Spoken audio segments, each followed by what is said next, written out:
Hello दोस्तों, आपका expo classes में स्वागत है। आप आज का हिंदी का नया टॉपिक है वर्णमाला। वर्णमाला जो कि हम स्टार्टिंग से चल रहे हैं। इसमें वर्णमाला में क्या दो भागों में बांटा था, वर्ण प्लस माला। तो अब इसमें पहले वर्ण का देखते हैं। वर्ण भाषा की सबसे छोटी ध्वनि या उसके लिखित स्वरूप को वर्ण कहा जाता है। वर्णों का अर्थ होता है अक्षर। वर्ण का जो अर्थ है वो अक्षर होता है, जिसका अर्थ अनाशवान है। अतः वर्ण खंड मूल ध्वनि का नाम है, जिसके खंड नहीं किए जा सकते। यानी कि क्या, जिसके अतः वर्ण अखंड मूल ध्वनि का नाम है, यानी कि जो बिल्कुल कभी भी किसी को तोड़ा नहीं जा सकता, वर्ण को कभी भी तोड़ा नहीं जा सकता। और इसके लेखन के आधार पर 52 होते हैं। वर्ण लेखन के आधार पर 52 होते हैं। वर्णमाला, आ जाओ। वर्णमाला भाषा के मूल ध्वनि के व्यवस्थित समूह को वर्णमाला कहा जाता है। ठीक है। अब आ जाओ स्वर।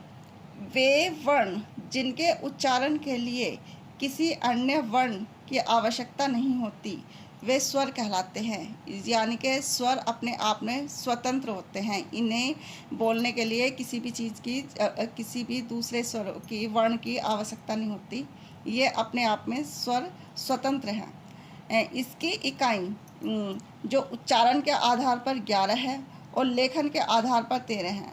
और हाँ दोस्तों, ये याद रखना, और मात्रा के आधार पर 10 है। ठीक है। जैसे ए, आ, ई, उ, ऋषि, ए, ओ। ये क्या है? ये उच्चारण के आधार पर 11 हैं। और इन दो को भी इसमें प्लस कर देंगे तो ये 13 हो जाएंगे। अनुस्वर, अनुस्वर में अंग। विसर्ग में ये ए के आगे 2 विसर्ग लगे हुए हैं, इसे बोलते हैं अणअक्षर। ठीक है। और ये भी स्वर में ही आ जाते हैं। ये अनुस्वर और विसर्ग, ये दोनों ही स्वर में आ जाते हैं। अब आगे चलो। स्वर ए, आ को कंठ से बोला जाता है। कंठ, ए कंठ से। ई तालु से बोला जाता है। उ ओष्ठ से बोला जाता है, यानी कि होठों के द्वारा बोला जाता है। ऋषि मूर्धन्य से। ए और ए, ये कंठ तालु से बोला जाता है। ओ दंतोष्ठ है ये। ठीक है। दांत और ओष्ठ के को मिलकर है ओ बोला जाता है। अंग, ये अनुनासिक है, जो नाक के द्वारा बोले जाते हैं। अण, ये क्या, कंठ से बोला जाता है। अण। भाषा की सार्थक इकाई क्या होती है? वाक्य होती है। ठीक है। भाषा की सबसे छोटी इकाई क्या होता है? ध्वनि होती है, या वर्ण भी होता है। वर्णों के व्यवस्थित समूह को क्या बोलते हैं? वर्णमाला बोलते हैं। हिंदी में उच्चारण के आधार पर वर्णों की संख्या कितनी होती है? 45 होती है। ठीक है। जैसे कि 10 स्वर हो जाते हैं, जो कि मैंने अभी पीछे ही बताया था कि मात्रा के आधार पर 10 स्वर होते हैं। ये 10 स्वर हो जाते हैं और 35 व्यंजन हो जाते हैं। तो क्या हुआ? ये 45 हो जाता है। ठीक है। लेकिन लेखन के आधार पर 52 वर्ण होते हैं, जिसमें कि 13 स्वर होते हैं, 35 व्यंजन होते हैं और संयुक्त व्यंजन होते हैं। ठीक है। स्वतंत्र रूप से बोले जाने वाले वर्ण को स्वर बोलते हैं। यानी कि स्वर अपने आप में स्वतंत्र हैं और इनकी संख्या 6 है। ठीक है। इनके स्वर को 6 भागों में बांटा गया है। हाँ, जैसे कि मात्रा या उच्चारण के आधार पर। ठीक है। नंबर 1 पे आ जाएगा, मात्रा या उच्चारण के आधार पर। इसके 2 भाग होते हैं, ह्रस्व और दीर्घ स्वर। ह्रस्व स्वर को क्या बोलते हैं? लघु स्वर बोलते हैं, और दीर्घ स्वर को बड़ा स्वर बोलते हैं। ठीक है। ह्रस्व स्वर में देखो ए, ई, उ और ऋषि, ये सब आ जाते हैं ह्रस्व स्वर में, जिनके उच्चारण में कम समय अर्थात एक मात्रा का समय लगता है। इन्हें ह्रस्व स्वर बोला जाता है। ठीक है। कितना? जैसे कि ए, ई, उ, ऋषि, इनमें क्या कम समय लगता है, बहुत कम समय, ठीक है। और दीर्घ स्वर क्या होता है, दीर्घ स्वर में जिसमें ज़्यादा समय लगता है।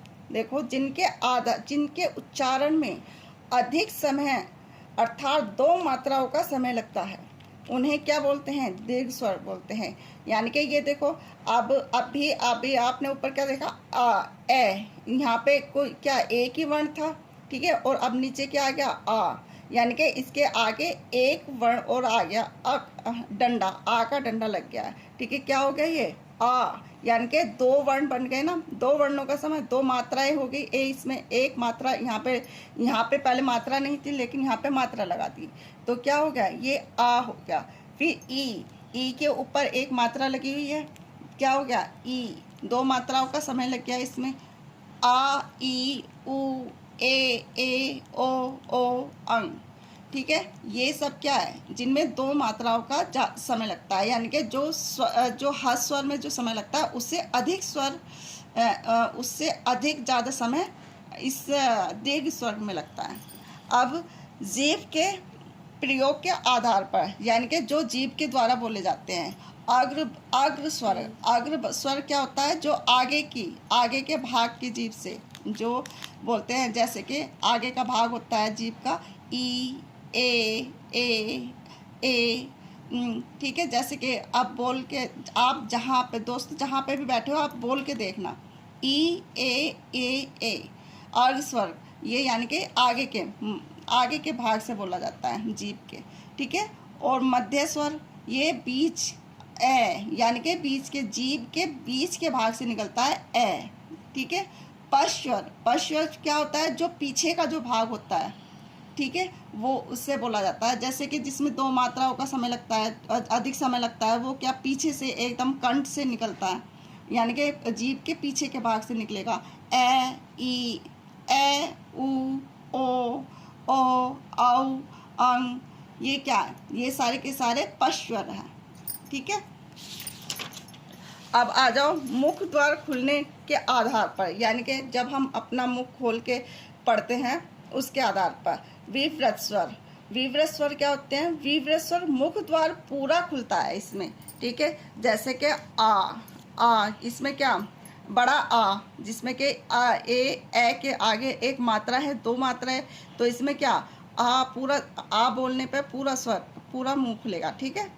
और ये है अर्धविव्रत स्वर क्या होते हैं, जो अर्धविव्रत स्वर में मुख द्वार आधा खुलता है, जैसे कि ए, ओ, यानी कि पूरा मुंह नहीं खुलेगा, सिर्फ आधा मुंह खुलेगा, ठीक है।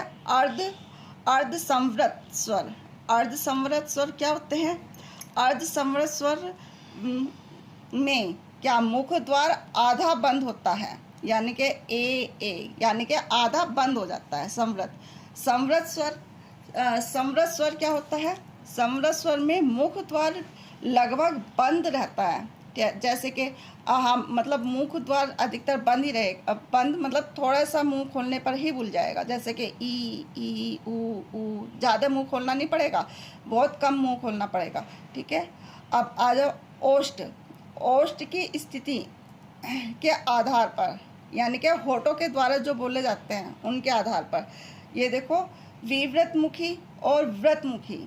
विव्रतमुखी में क्या क्या आ जाते हैं, अव्रतमुखी में क्या क्या आ जाते हैं, अव्रतमुखी में आ जाते हैं ए, आ, ई, ए, ये सब क्या अव्रतमुखी में आ जाते हैं।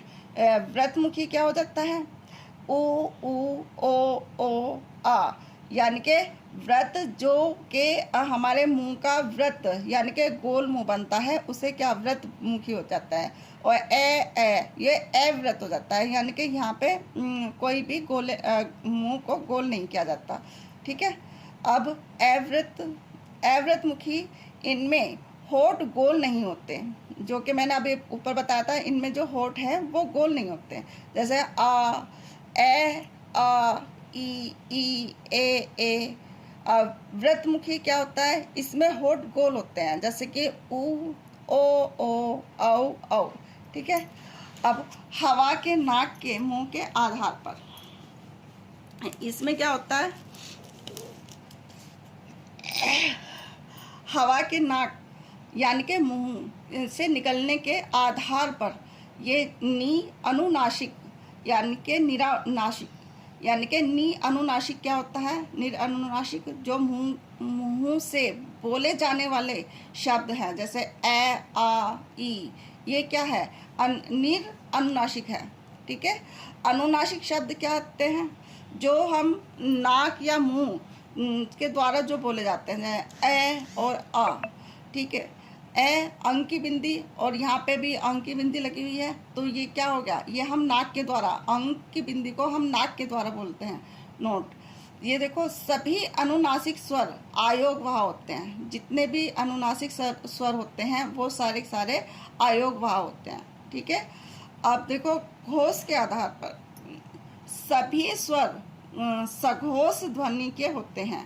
जो घोष के जो स्वर होते हैं वो सभी स्वर क्या होते हैं? सघोष ध्वनि के होते हैं। ओके दोस्तों। अच्छा दोस्तों, अब हमारी वीडियो हम यहीं पे समाप्त कर रहे हैं। और आप ये एक्सप्रो क्लासेस, ये हमारी पहली वीडियो थी एक्सप्रो क्लासेस में। इसमें सभी प्रकार के कॉम्पिटिशनों की तैयारी कराई जाती है। और आपको वीडियो अच्छा लगे तो प्लीज़ लाइक और शेयर ज़रूर करना, और सब्सक्राइब करना ना भूलिएगा। और हाँ, बेल आइकन दबाना ना भूलिएगा, ताकि हम अगर नई वीडियो बनाएं तो वो आप तक पहुंचाया जा सके। Okay, thank you, bye bye.